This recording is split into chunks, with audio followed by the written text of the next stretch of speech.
KPM.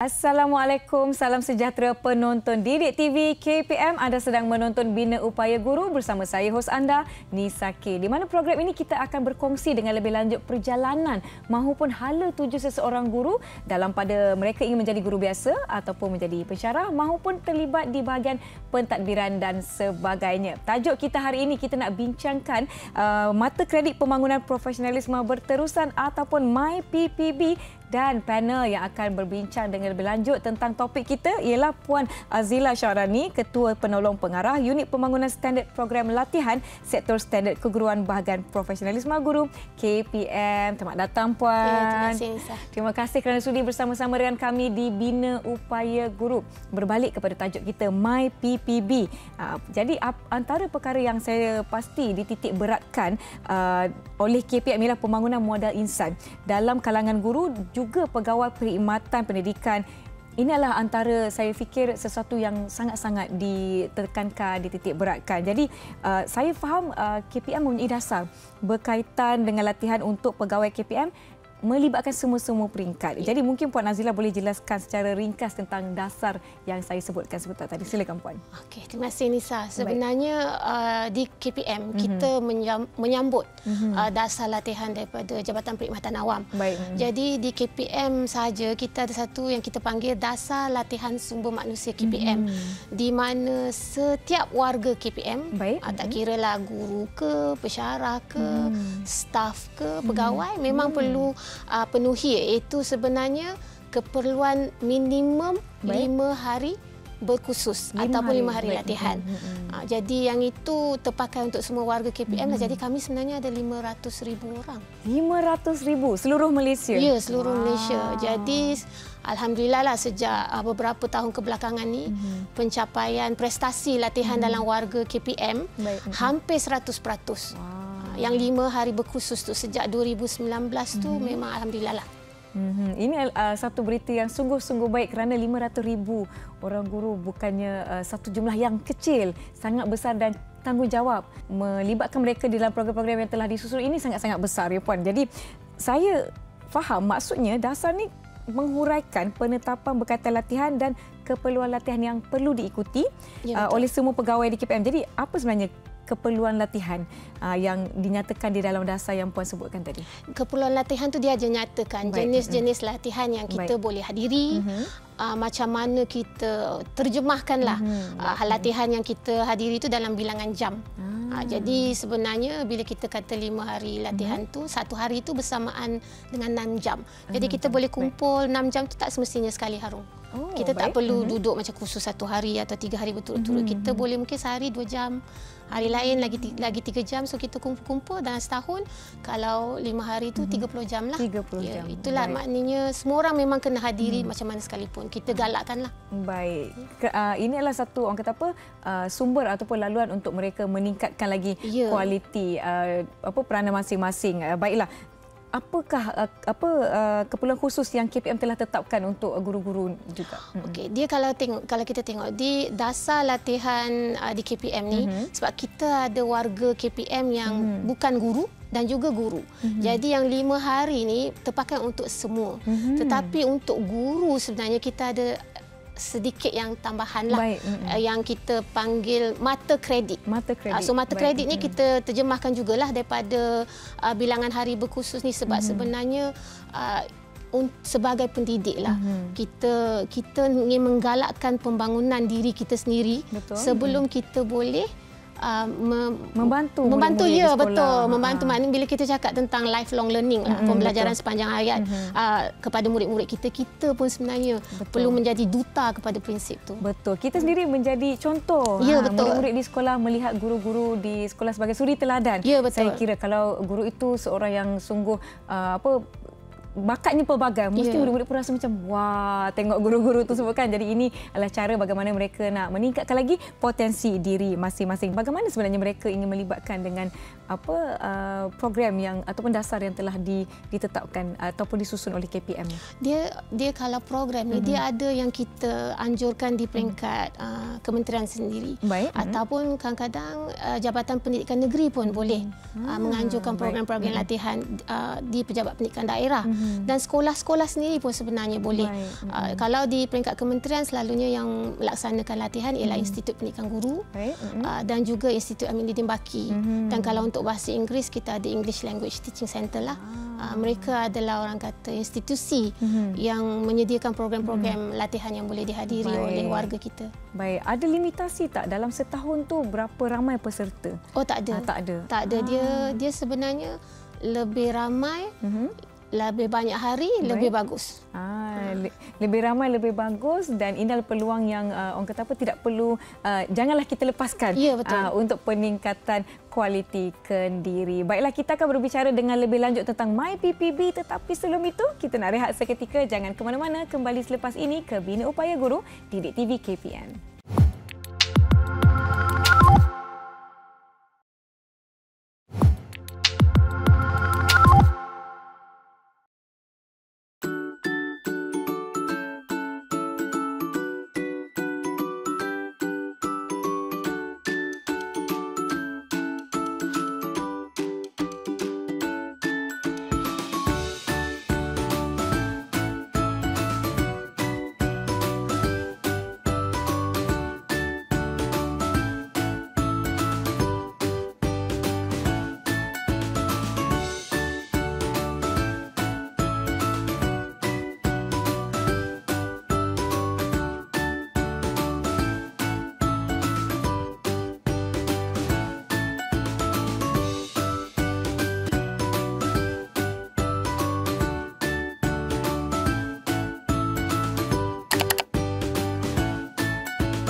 Kembali menonton Bina Upaya Guru bersama saya Nisa K dan Puan Azila. Tajuk yang sedang kita bincangkan bersama hari ini, MyPPB ataupun Mata Kredit Pembangunan Profesionalisme Berterusan. Jadi Puan ada sebutkan sebentar tadi 100% pegawai KPM yang mana jumlahnya hampir 500,000 seluruh negara. Untuk mereka mencapai prestasinya dalam masa 5 hari latihan setahun, saya pasti bukannya perkara yang mudah.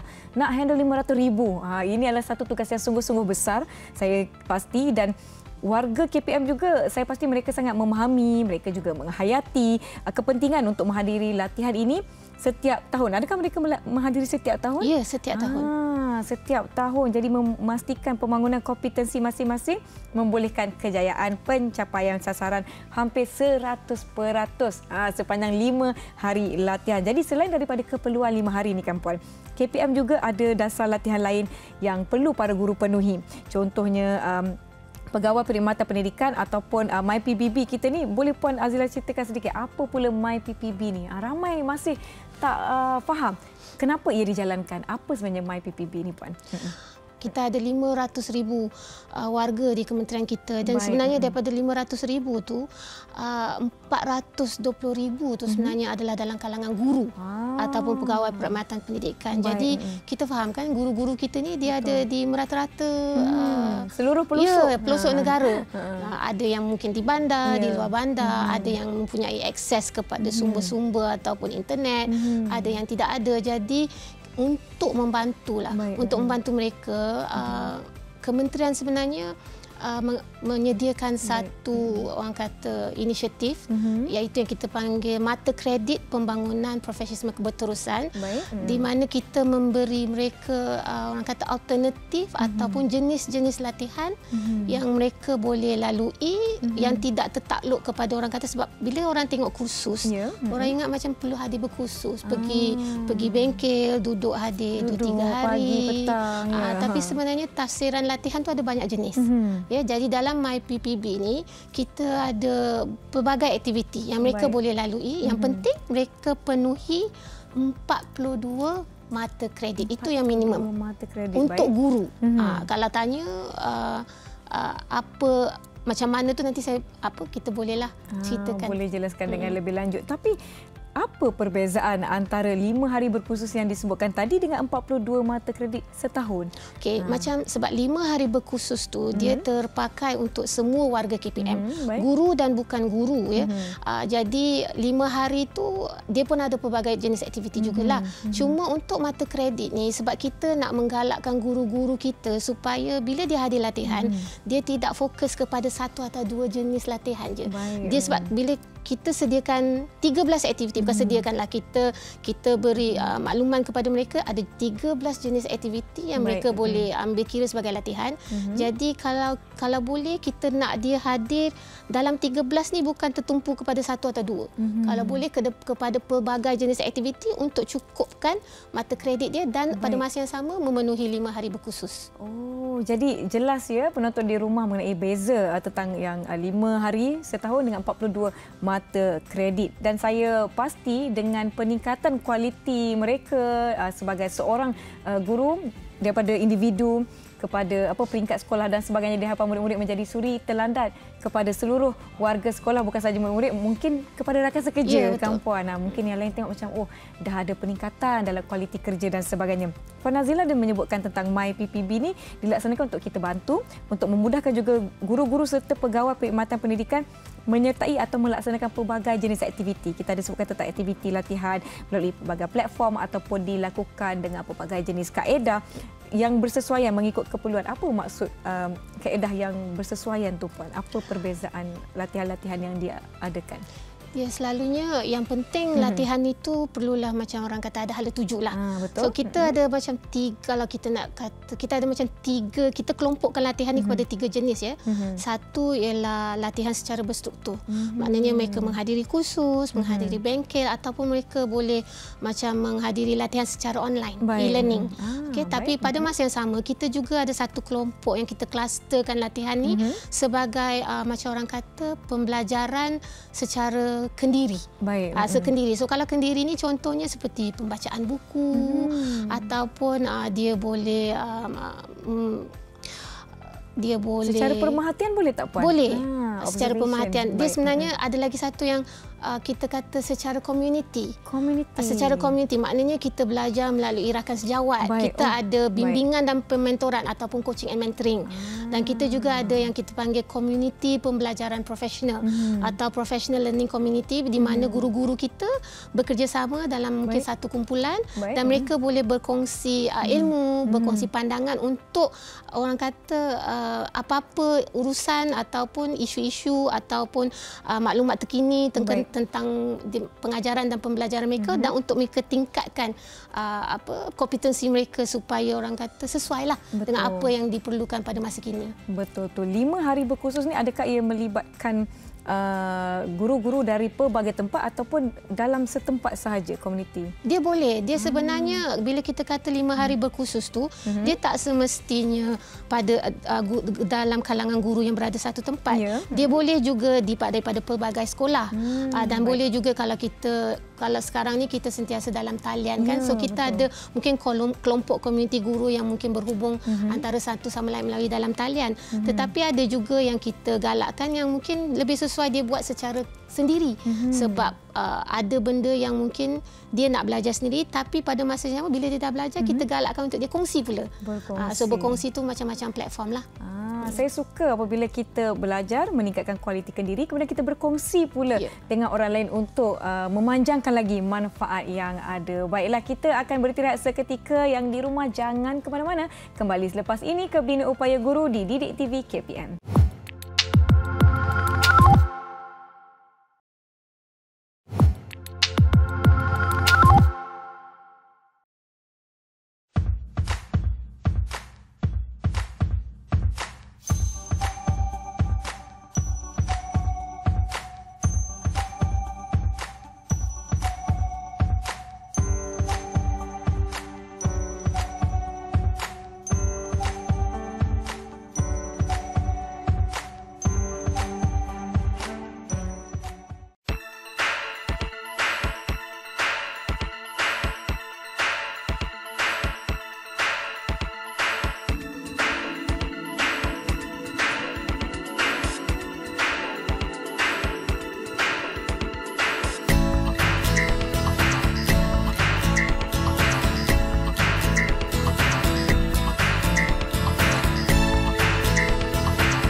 Masih menonton Bina Upaya Guru di Didik TV KPM. Kita masih lagi membicarakan tentang mata kredit pembangunan profesionalisme berterusan ataupun MyPPB. Sepanjang perbualan kita ya Puan, Puan ada sebutkan tentang aktiviti yang dijalankan bagi memastikan warga pendidik ini mendapat mata kredit. Jadi mungkin boleh Puan jelaskan dengan lebih lanjut apa sebenarnya aktiviti-aktiviti yang dijalankan yang melayakkan mereka mendapatkan mata kredit ni Puan? Okey, 13 aktiviti ni. 13. So kita kelompokkan sebab kalau kita nak kata aktiviti tu ada banyak sangat kan. Jadi kita takrifkan 13 dululah. Sebenarnya mungkin ada lebih daripada tu. Cuma sebagai panduan kepada guru-guru kita, sekurang-kurangnya kita bagi 13 ni. So 13 ni kita ada yang kita panggil khusus. Lepas tu ada juga wacana ilmu. Kita ada bimbingan dan pementoran. Kita ada juga professional learning community atau community pembelajaran profesional, kita panggil PLC lah. Right? Lepas tu kita ada e-pembelajaran, online learning. Penyelidikan juga kita anggap sebagai latihan. Maknanya penyelidikan dia melaksanakan penyelidikan lah. Kita terima juga penulisan dan pengkaryaan sebagai latihan, lawatan pendanda aras. So kita boleh pergi melawat benchmarking di mana-mana organisasi lain. Kita ada juga pembacaan buku, kita ada program sangkutan, sumbangan-sumbangan profesional, bukan profesional pun dikira sebagai satu bentuk latihan juga, dan inovasi. So 13 lah semua tu Nisa. Baik, semua sekali 13. Saya risau tadi nak sebut 13. Banyak rupanya, tapi ini merupakan antara panduan untuk mereka melakukan aktiviti ataupun latihan untuk mendapatkan mata kredit. Bagaimana penyertaan? Saya ada tanyakan sedikit di awal tadi, penyertaan dan pelaksanaan dalam 13 aktiviti ini diterjemahkan pula kepada mata-mata kredit yang akan diberikan. Okey, 13 aktiviti ni sebenarnya kita kelompokkan, ada 3 kelompok. So ada beberapa aktiviti kita kira bilangan jam yang dihadiri. Contohnya macam kursus ataupun kalau dia buat online learning, dia buat bimbingan dan pementoran. So jumlah jam yang dia hadiri latihan atau dia sertai aktiviti itu diterjemahkan sebagai mata kredit. So 1 jam bersamaan dengan 1 mata kredit. Jadi kalau dia pergi latihan 6 jam, 6 mata kredit lah. Itu yang kelompok pertama. Yang kelompok kedua ni kita terjemahkan daripada kita kata apabila satu aktiviti itu selesai. Ya, macam selesai tu contohnya kalau dia pergi sebab bimbingan dan pementoran tu kadang-kadang dia mungkin ada cycle dia. So kalau selesai satu cycle kita kira satu aktiviti. Ataupun macam kalau dia pergi dia ada satu aktiviti yang kita macam professional learning community. Selalunya dia ada pelbagai aktiviti sebenarnya dalam professional learning community ni. Jadi bila selesai satu perkara yang dibincangkan, dia ada satu output, yang itu kita bagi ikut output dia lah. So satu output tu mungkin dalam 5 mata kredit. Jadi yang ketiga ni pula kita kira daripada segi hasil dia lah. Contohnya satu, kalau katalah kita cakap kita terima penulisan sebagai salah satu bentuk latihan, sebab nak menulis tu tak senang. Kita perlu study dulu, kita mengeluarkan idea. Dia kadang-kadang kita berbincang orang lain, kita tengok orang kata literature review semua tu kan. Jadi itu ada melibatkan latihan. Jadi bila dia menghasilkan satu karya tu, kita mungkin anggap kita bukan anggap, kita beri dia macam 5 mata kredit. So dia 3 jenis lah pemberian mata kredit tu. Sekarang jelas mengenai bagaimana kaedah pemberian mata kredit tersebut. Di awal tadi kita sebutkan 500,000 pegawai KPM dan 420,000 daripadanya itu guru. Jadi ini adalah satu kumpulan sangat-sangat besar. Bagaimana sebenarnya KPM memantau pencapaian setiap daripada mereka? 500,000 orang ni Puan. Itu soalan yang bagus Nisa. Macam mana kita pantau ya, sebab bilangan dia terlalu ramai. Memang kalau kami lah di kementerian memang nak reach out untuk semua 500,000 atau 420,000 guru tu agak mencabar. Jadi sebenarnya kita ada satu sistem perekodan yang kita panggil sistem pengurusan latihan KPM atau SPL KPM lah. Jadi bila tiap-tiap kali seseorang itu menghadiri kursus, dia perlu rekodkan. Dia perlu rekod latihan yang dia hadiri itu, atau yang latihan yang dia buat tu, atau dia sertai, atau hasil-hasil latihan dia tu, dia boleh rekodkan dalam sistem tersebut. So sistem tu sebenarnya agak mudah. Kebanyakan cikgu-cikgu kita memang sentiasa akses tu, sebabnya tadi Lisa kita kata kita boleh tahu prestasi latihan warga KPM hampir 100% menggunakan sistem tersebut lah. Wah, sesuatu yang sungguh-sungguh menarik kerana ia melibatkan kumpulan sangat-sangat besar, melibatkan guru-guru di seluruh pelosok Malaysia. Mengapa agaknya KPM menggubal dasar berdasarkan berkaitan dengan MyPPB ni, dan apakah hasrat KPM berkaitan dengan MyPPB? Jadi MyPPB ni kalau hasrat utama lah. Sebab pembelajaran tu kita tidak boleh menunggu orang. Ya, betul. Kita kena sendiri ikhtiarkan latihan kita, dan ialah 500,000 untuk KPM reach out kepada semua tu memang sesuatu yang sangat mencabar. Jadi kita sediakan MyPPB ni supaya mereka tahu ada alternatif yang mereka boleh laksanakan atau lakukan untuk dia penuhi dasar-dasar latihan KPM. Jadi apa orang kata, dia bila dia menghadiri latihan tu mengikut keperluan dia, mengikut masa dia, mengikut jenis atau kaedah latihan yang dia rasa sesuai dengan dia atau mungkin yang dia suka. Ada setengah orang mungkin dia tak suka hadir khusus secara bersemuka hari-hari kan. Macam saya, kalau Nisa yang jadi penceramah, saya sudi je nak dengar. Tapi ada setengah orang mungkin dia rasa nak pergi keluar sekolah tu lah. Ya, itu satu lagi satu. Sebab guru-guru kita mempunyai kekangan, dia susah nak keluar sekolah. Jadi dia kena cari masa, dia kena cari kaedah yang sesuai untuk diri dia. So kita sediakan MyPPB ni untuk membantu mereka lah. Betul, saya setuju. Tanggungjawab di sekolah juga, mereka tidak boleh tinggalkan begitu saja untuk memenuhi 42 mata kredit ini. Jadi jelaslah apa itu MyPPB ataupun mata kredit pembangunan profesionalisme. Saya pun dah berbelit lidah berterusan. MyPPB ini bagaimana membantu guru-guru dan dasar KPM berkaitan dengannya. Saya ucapkan terima kasih kepada Puan Azila Syarani, Ketua Penolong Pengarah Unit Pembangunan Standard Program Latihan Sektor Standard Keguruan Bahagian Profesionalisme Guru KPM, kerana bersama-sama dengan kami di Didik TV KPM. Terima kasih penonton Bina Upaya Guru. Semoga kita bertemu lagi. Saya Nisa K. Terima kasih.